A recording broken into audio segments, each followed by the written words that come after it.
Primeramente debemos respondernos la pregunta ¿cómo voy a ser evaluado? Este examen consta de 2 etapas.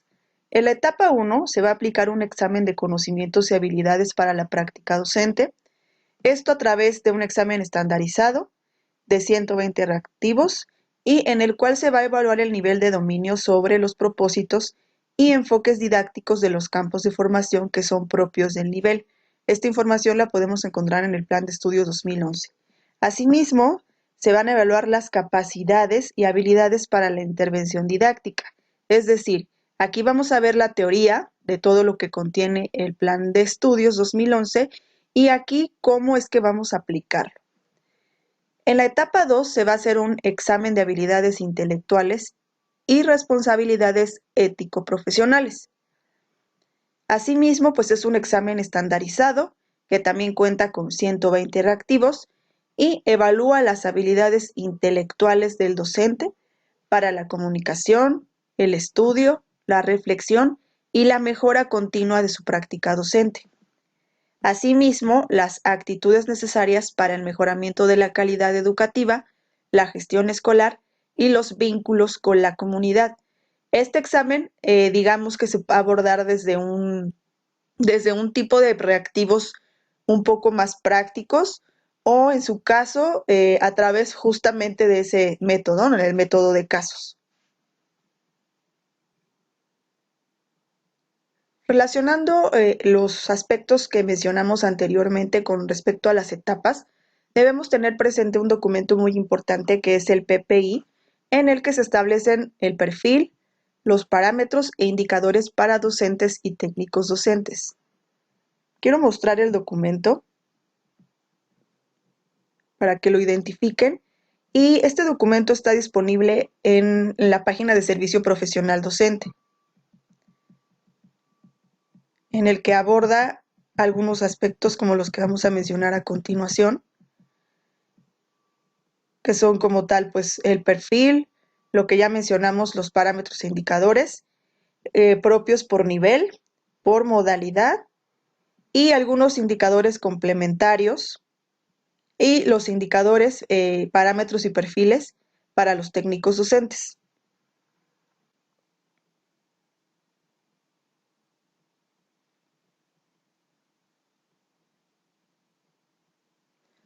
Por lo tanto, vamos a darle lectura a estas 5 dimensiones y a resaltar algunos aspectos clave para poder tenerlas en cuenta. Dimensión 1. Un docente que conoce a sus alumnos, sabe cómo aprenden y lo que deben aprender. Dimensión 2. Un docente que organiza y evalúa el trabajo educativo y realiza una intervención didáctica pertinente. Dimensión 3. Un docente que se reconoce como profesional, que mejora continuamente para apoyar a los alumnos a su aprendizaje. Dimensión 4. Un docente que asume las responsabilidades legales y éticas inherentes a su profesión para el bienestar de sus alumnos. Y dimensión 5. Un docente que participa en el funcionamiento eficaz de la escuela y fomenta su vínculo con la comunidad para asegurar que todos los alumnos concluyan con éxito su escolaridad.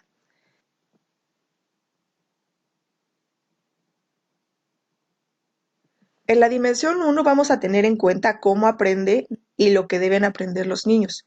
Es decir, que esto va muy de la mano con los procesos cognitivos de los niños, procesos de desarrollo, procesos psicológicos y sus procesos de aprendizaje de acuerdo a la etapa en la que se encuentren. La dimensión 2 organiza y evalúa y, bueno, también otra palabra clave, intervención didáctica. Aquí tiene que ver con todo lo que como docentes vamos a emplear en nuestra práctica, es decir, desde la planificación didáctica, desde las estrategias de enseñanza, las metodologías que vamos a emplear, los métodos e instrumentos de evaluación que debemos aplicar, por supuesto, con base en los programas de estudio y en los estándares curriculares y, bueno, todas estas cuestiones de aprendizajes esperados están muy relacionados con la dimensión 2. En la dimensión 3, pues es como tal la actualización docente que nosotros debemos tener propiamente para fortalecer el aspecto o los aspectos que componen la dimensión 2. La dimensión 4, pues las responsabilidades legales y éticas. En esta dimensión se van a abordar prácticamente todas las cuestiones normativas, desde el artículo tercero constitucional hasta la reforma integral de educación básica, la Ley General de Educación, entre otros acuerdos que, bueno, sustentan todo lo que es la articulación de los planes y programas de estudio para educación básica. Y finalmente, en la dimensión 5 se van a abordar cuestiones ya más administrativas del funcionamiento eficaz de la escuela, como el programa de seguridad, el Plan Nacional de Convivencia, los consejos técnicos, etcétera.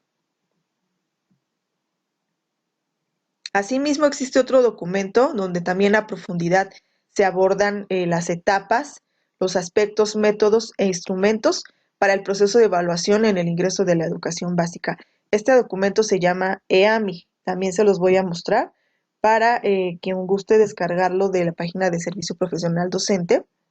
Aquí también viene todo ya muy detallado y es importante darle lectura. Viene la descripción general del concurso de oposición, las fases, la descripción de los aspectos que se van a evaluar, también otros aspectos que se van a evaluar en el examen nacional de conocimientos, que sería la primera etapa, la segunda etapa, y para los exámenes complementarios, y la descripción de los métodos e instrumentos que van a utilizar para evaluar todo este proceso.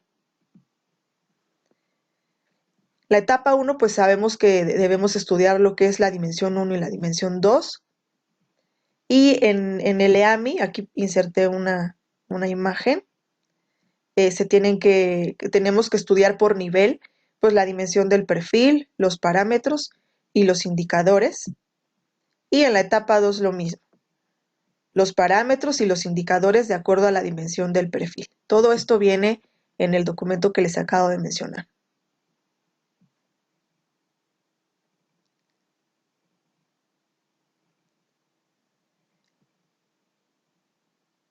Habiendo considerado ya todos los documentos anteriores sobre las fases, las etapas, los perfiles, los parámetros y todo lo que, digamos, es fundamental para poder establecer un método de estudio para el ingreso al servicio profesional docente, también debemos abordar la parte, pues, teórica de lo que vendrá en este examen para educación básica y propiamente, pues, el análisis del Plan de Estudio 2011. Pero para poder comprender este tema, que es el plan de estudio y todo lo que viene relacionado a él, como la planificación didáctica, secuencias didácticas, la intervención didáctica como tal, pues debemos conocer el fundamento, ¿no? ¿Qué es el currículo educativo? Pues muchas veces como docentes no tenemos claro de dónde se desprende pues el Plan de Estudio 2011, ¿no? Bajo qué fundamentos opera. Entonces vamos a abordar este tema a partir de la siguiente pregunta: ¿qué es el currículo educativo?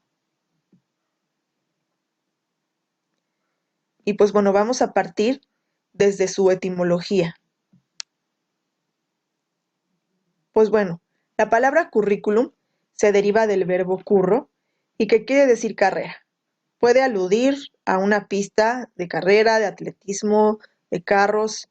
Es un trayecto que hay que recorrer, así como un currículum vitae o vitae, ¿no? O sea, realmente es nuestra hoja de vida y todo el trayecto que hemos recorrido desde nuestra formación hasta nuestra preparación profesional, hasta nuestra experiencia laboral, ¿no? Es todo un trayecto, todo un camino que ya recorrimos con antelación.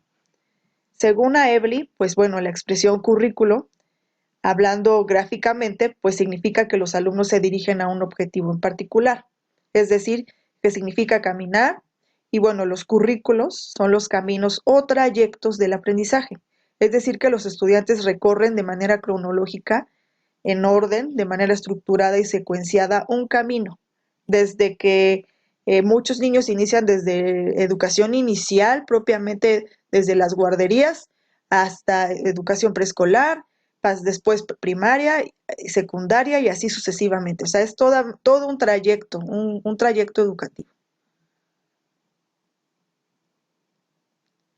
Un aspecto fundamental del currículo es que cambia y se transforma. todo esto es en respuesta a las circunstancias históricas, a las estructuras económicas y políticas de un país, a los intereses humanos, así como a las motivaciones personales y grupales de los sectores que lo elaboran. Precisamente por eso el currículo de México en comparación con el de otro país es muy distinto, ¿no? Porque las circunstancias tanto históricas, culturales, económicas de este contexto en particular, pues son diferentes a los de otros países.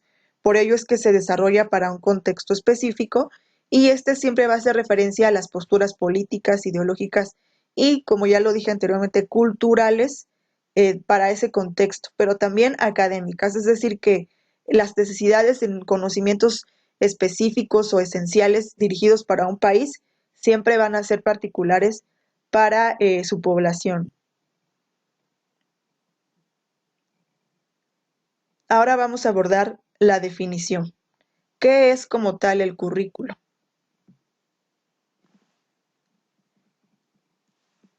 Bueno, según César Coll 1990, es el proyecto que preside las actividades educativas escolares, precisa sus intenciones y proporciona guías de acción adecuadas y útiles para los profesores que tienen la responsabilidad directa de su ejecución.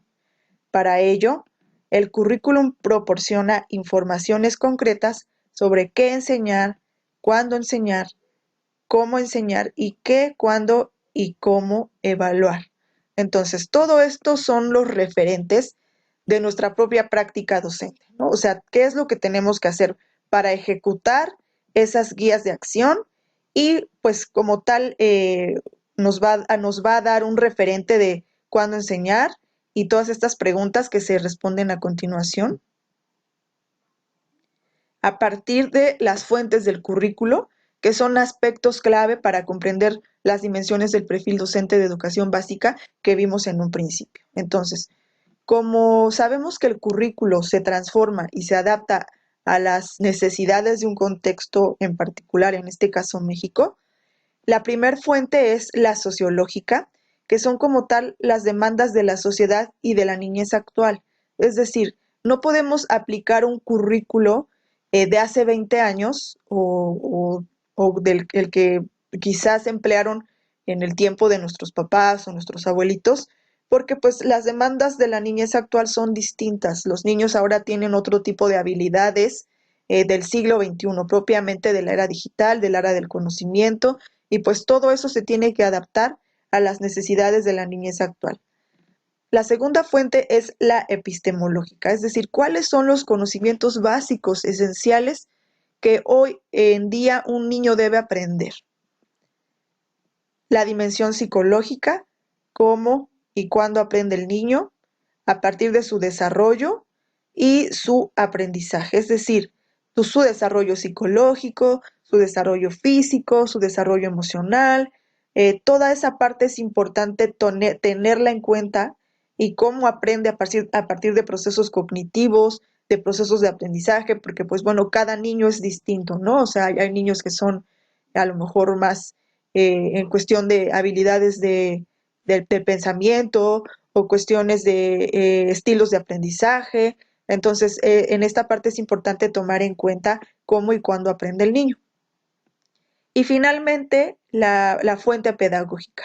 ¿Cómo es que se debe enseñar? A partir de que nuestra práctica debe ser guiada, qué referentes debemos tomar en cuenta, cuáles son las teorías, las metodologías, todo lo que tiene también que ver con situaciones de aprendizaje, toda la cuestión de teoría educativa y de fundamentos pedagógicos son aplicadas en la fuente del currículo pedagógica. Abordando lo anterior y con estrecha relación, pues bueno, el currículum es un eslabón que se sitúa entre la declaración de principios generales y su traducción operacional, es decir, entre la teoría educativa y la práctica pedagógica, entre la planificación y la acción, entre lo que se prescribe y lo que realmente sucede en las aulas. Entonces, como tal, los principios generales ya los tomamos en cuenta, son ideológicos, son pedagógicos, son psicopedagógicos, y bueno, como tal, la teoría educativa pues es el conjunto sistemático de conocimientos que procurará la mejora de la práctica educativa mediante la proposición de normas de acción. Es cómo nosotros vamos a tomar en cuenta una teoría a partir de un fundamento, nuestra propia práctica docente y cuáles van a ser las normas de acción que van a regular esa praxis. Y pues bueno, el punto 3, la planificación y acción. Como ya lo vimos anteriormente, qué enseñar, cómo enseñar, en qué momento, cuándo enseñar y cómo se van a desarrollar esas actividades, tomando en cuenta los recursos institucionales que tenemos a la mano, así como las situaciones disponibles en el contexto, ¿no? Porque obviamente cada contexto es distinto, cada comunidad es distinta, de acuerdo a la ubicación de dónde está nuestra institución. Y bueno, finalmente, qué, cuándo y cómo y con qué voy a evaluar, a partir de qué método, a partir de en qué momento de evaluación y por supuesto con qué instrumentos voy a evaluar.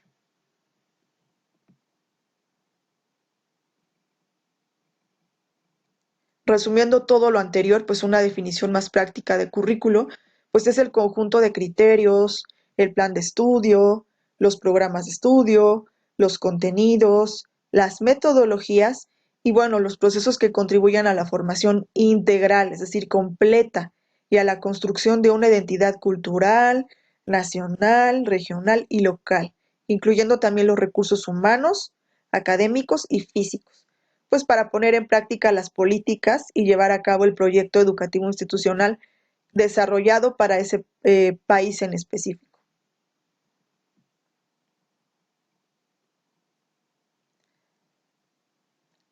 Teniendo en cuenta ya la base, digamos, los principios fundamentales ya claros, ahora vamos a entrar en materia de sistema educativo. ¿Cuáles serían los documentos que norman y soportan el sistema educativo y cómo es que se reflejan en la escuela, ya en mi práctica docente? Y pues bueno, vamos primero a analizar cuál es el sustento y el marco normativo de la RIEP. ¿Qué es la RIEP? Pues es la Reforma Integral de Educación Básica. Es una política pública que impulsa la formación integral de todos los alumnos, desde preescolar, primaria y secundaria, con el objetivo de favorecer el desarrollo pues, de las competencias para la vida y el logro del perfil de egreso, un nuevo perfil de egreso a partir de aprendizajes esperados y del establecimiento de estándares curriculares, de desempeño docente y de gestión. Como pueden ver, todos estos elementos están totalmente articulados. Por tanto, esa articulación se establece en el Acuerdo Secretarial 592, el cual, pues el objetivo principal de este es articular los programas de estudio de los niveles de educación básica, que es de 12 años, desde preescolar, primaria y secundaria. Asimismo, está publicado en el Diario Oficial de la Federación a partir del 19 de agosto del 2011 y tiene su fundamento en el artículo 3º constitucional y en la Ley General de Educación. Es importante que podamos leer estos dos documentos para poder comprender parte de lo que se establece en este artículo. Y pues como tal, este artículo, este acuerdo secretarial, perdón, es el eje vertebral de la Reforma Integral de Educación Básica, porque en él pues establece el ciclo de la reforma, ¿no? La cual culmina con ciertas reformas curriculares de cada uno de los 3 niveles que integran la educación básica, preescolar, primaria y secundaria, que inició en el 2004 con la reforma de educación preescolar, después continuó en 2006 con la de educación secundaria y en 2009 se completa con educación primaria y consolida este proceso, aportando una propuesta formativa pertinente, significativa, congruente y orientada al desarrollo de competencias y centrada en el aprendizaje de las y los estudiantes.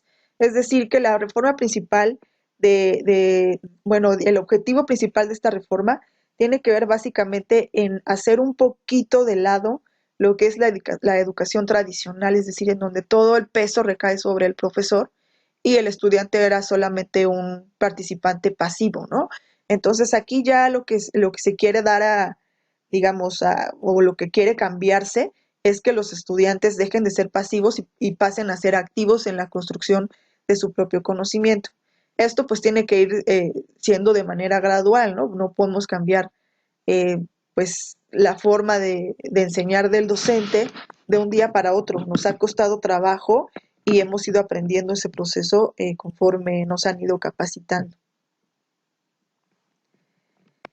Y bueno, el proceso de elaboración del currículo también está en el acuerdo 592, en el artículo 1 y en el numeral 5. Está primeramente el acuerdo 348, que establece el nuevo plan y programa de estudio de educación secundaria. En el acuerdo 181 establece el nuevo plan y programa de estudio para educación primaria. Y en los acuerdos 494 y 540 establecen un nuevo currículo para la educación preescolar en 2004, de secundaria en 2006 y la actualización de los programas de primaria para los grados de primero, segundo, quinto y sexto. Todo esto lo pueden consultar en el acuerdo 592. Espero que te haya servido este contenido para comprender lo que debes estudiar en el examen de oposición 2018-2019. Este es un primer video. Te invito por favor a darle like para que subamos el próximo, y si llegamos a los 1000 likes, la próxima semana, el viernes, tendrás el segundo video.